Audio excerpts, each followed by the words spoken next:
कभी आपने सोचा है कि जब कोई आवाज रिकॉर्ड होती है तो वो सिर्फ लफ्ज नहीं, वक्त का एक जिंदा टुकड़ा होती है। और अगर वो आवाज आपको उस जगह से आए जहां से वापस आना मुमकिन ही ना हो।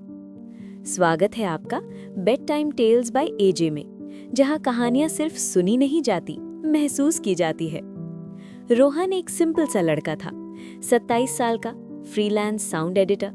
उसकी जिंदगी हेडफोन्स, वेव फॉर्म्स और डेडलाइंस के बीच सिमट कर रह गई थी।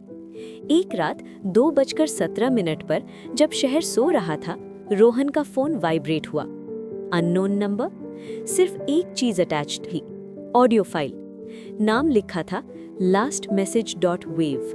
रोहन ने सोचा स्पैम होगा, पर जैसे ही उसने प्ले दबाया, उसकी सांसें रुक सी गईं। अगर तुम ये सुन रहे हो रोहन, तो इसका मतलब मैं वापस नहीं आ सका। ये आवाज उसके बड़े भाई आरव की थी। आरव जो 2 साल पहले एक रोड एक्सीडेंट में मर चुका था। रोहन के हाथ कांप गए। ये कैसे? आरव की डेथ के बाद उसका फोन, उसका लैपटॉप, सब पुलिस के पास था।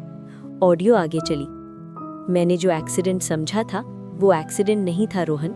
मैंने कुछ देख लिया था और किसी को ये पसंद नहीं आया। रोहन को याद आया, आरव उस रात रेलवे वेयरहाउस के पास गया था। उसके बाद सिर्फ एक लाश मिली थी।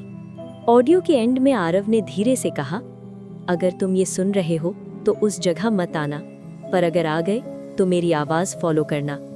ऑडियो खत्म। उस रात रोहन सो नहीं पाया।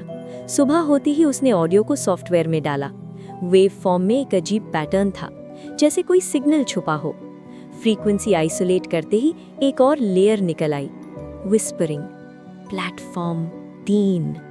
रोहन का दिल जोर से धड़का। प्लेटफॉर्म 3, पुराना बंद पड़ा रेलवे प्लेटफॉर्म। शाम होते ही रोहन वहां पहुंच गया।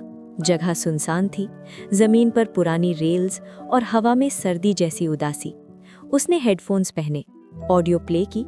इस बार आवाज ज्यादा क्लियर थी। राइट साइड, टॉर्च बंद करो। रोहन ने टॉर्च बंद की। अंधेरा और गहरा हो गया। फिर उसने किसी को देखा। आरव। वही चेहरा, वही आंखें, पर थोड़ा ट्रांसपेरेंट, जैसे धुआं।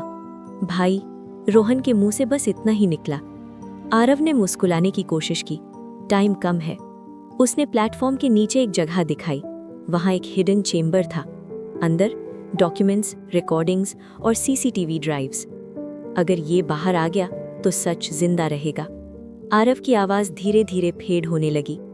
तुम मेरे लिए नहीं, सच के लिए आए हो। अगले ही पल प्लेटफॉर्म खाली था, सिर्फ रोहन और उसके हाथ में वो ड्राइव्स। कुछ हफ्तों बाद न्यूज़ चैनल्स पे एक बड़ा एक्सपोज चला। इल्लीगल ट्रैफिकिंग, स्टेज्ड एक्सीडेंट्स और सिस्टम के अंधेरे राज। रोहन ने last time audio file open की। इस बार सिर्फ एक लाइन थी, अब मैं शांत हूं, और फाइल खुद डिलीट हो गई। रोहन ने हेडफोन्स उतारे। आंखों में आंसू थे, पर दिल हल्का था। कुछ आवाजें कभी खामोश नहीं होती, वो बस अपना काम पूरा होने का इंतजार करती हैं। अगर ये कहानी आपके दिल के किसी कोने को छू गई हो तो याद रखिए, कुछ राज सिर्फ सुनने के लिए नहीं, महसूस करने के लिए होते हैं। मैं मिलूंगा आपसे अगली रात, अगली कहानी के साथ। तब तक अपनी नींद और यादों का ख्याल रखना।